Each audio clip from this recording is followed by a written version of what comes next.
Indore crime branch ने digital arrest के नाम पर ठगी करने वाले 2 शातिर ठगोरों को गिरफ्तार किया है, जो उत्तर प्रदेश के कन्नौज के रहने वाले हैं। आरोपियों ने सीनियर सिटीजन के साथ लाखों की ऑनलाइन ठगी को अंजाम दिया था। सर, कुछ आरोपियों को गिरफ्तार किया है।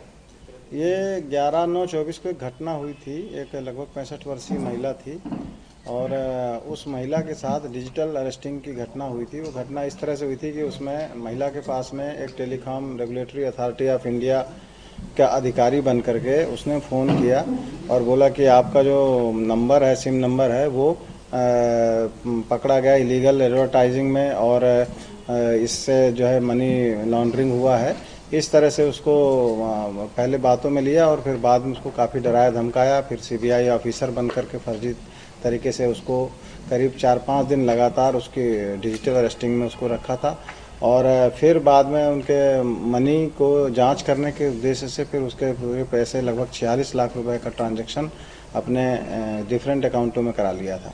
इसमें से जब अकाउंट का डिटेल जानकारी ली गई तो उसमें पता चला कि लगभग 40 लाख रुपए का एक मदरसा समिति यूपी में है, एक उसके प्रबंधक के उसमें खाते में गया है।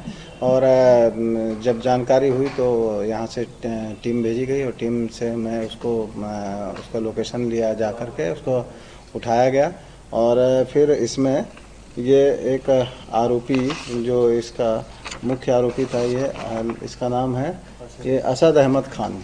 असद अहमद खान को गिरफ्तार किया गया और इससे जब विस्तृत पूछताछ की गई तो मालूम पड़ा कि इसका करंट अकाउंट इसने कुछ दिन पहले ही खुलवाया था और ये करंट अकाउंट इसी इंटेंशन के साथ खुलवाया था कि इसमें जो है इसको किसी ने संपर्क किया था कि हम इसमें तो अकाउंट खोलने की कुछ इसको राशि दी गई थी और कुछ इसको झांसा दिया गया था कि हम इसके जो भी अकाउंट खुला है उसमें जो भी पैसा आएगा उसका हम कुछ परसेंटेज इनको देंगे। और इस तरह से ये उनके लालच में आकर के इसने ये अकाउंट खोला और फिर इससे अन्य जो भी रजिस्टर अन्य भी जो फ्रॉड के मामले थे उसमें लगभग 1.5 करोड़ का इसका पूरा ट्रांजैक्शन हुआ है।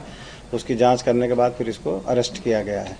और साथ में चूंकि इसके अकाउंट खोलने में, मदरसा समिति के अकाउंट खोलने में इसके पिताजी का भी इसके दस्तावेज इसमें पाए गए थे और इसमें जो एटीएम वगैरह था वो उसके पिताजी के पास पाए गए, तो उसके पिता को भी इसमें, अली अहमद खान को भी इसमें अरेस्ट किया गया। इसका जो 46 लाख रुपए का जो डिजिटल अरेस्ट हुआ था, इसमें 40 लाख रुपए इसके अकाउंट में गए हुए थे। ब्लैकमेल करने वाला ये था सर? इसमें ब्लैकमेल की पार्टी इसमें दूसरी है। ये इसमें मुख्यतः डिजिटल अरेस्ट में 3 तरह की पार्टी काम करती है। एक तो वो जो अकाउंट सेल करते हैं और अकाउंट लेते हैं, दूसरी पार्टी अकाउंट कलेक्ट करती है, तीसरी पार्टी इसमें उनको ब्लैकमेल करती है। तो अब इनके थ्रू हम ब्लैकमेलर तक पहुंचने की कोशिश कर रहे हैं। अब इसमें इनके खातों में बहुत सारा ट्रांजैक्शन हुआ है। लगभग मैंने बताया आपको कि 1.5 करोड़ का ट्रांजैक्शन हुआ है। तो अब इनसे अभी इसका PR लिया गया है और इनके हर खातों में जो भी ट्रांजैक्शन हुआ है उसकी विस्तृत पूछताछ की जाएगी। कितने खाते मिले सर इसके? अभी इसमें टोटल 9 खाते मिले हैं इनके मदरसा समिति के। तो सभी खातों को हम इसमें इसके जो ट्रांजैक्शन है उसको फ्रीज करने की तैयारी कर रहे हैं और इनके हर खातों की इनकी जांच की जाएगी, किसमें कितना ट्रांजैक्शन हुआ है और कौन से फ्रॉड के पैसे इसमें आए हैं वो देखा जा रहा है। आरोपियों का प्रोफाइल क्या है जो मदरसा समिति में क्या काम करते हैं? इनका प्रोफाइल ये मदरसा समिति, मदरसा चलाते थे, 3-4 मदरसा चलाते थे और मदरसा चलाने के नाम पे ये करंट अकाउंट खोला और बाद में फिर ये इस तरह के डिजिटल अरेस्ट के फ्रॉड के पैसे इसमें ट्रांजैक्शन होना शुरू हो गए।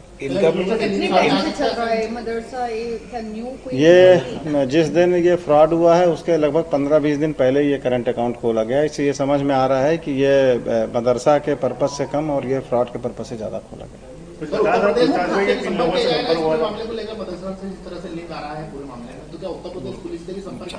हाँ, इसमें अब ये अभी इनका चूंकि पुलिस रिमांड लिया है और पुलिस रिमांड लेके अब इनके हर पहलू की जांच की जाएगी। यदि उसमें और कोई कभी इन्वॉल्वमेंट मदरसा में किसी का इन्वॉल्वमेंट मिलता है तो उनकी भी गिरफ्तारी की। कुछ बताया सर कि किन लोगों के गहने पर अकाउंट खुलवाया था, कुछ बताया?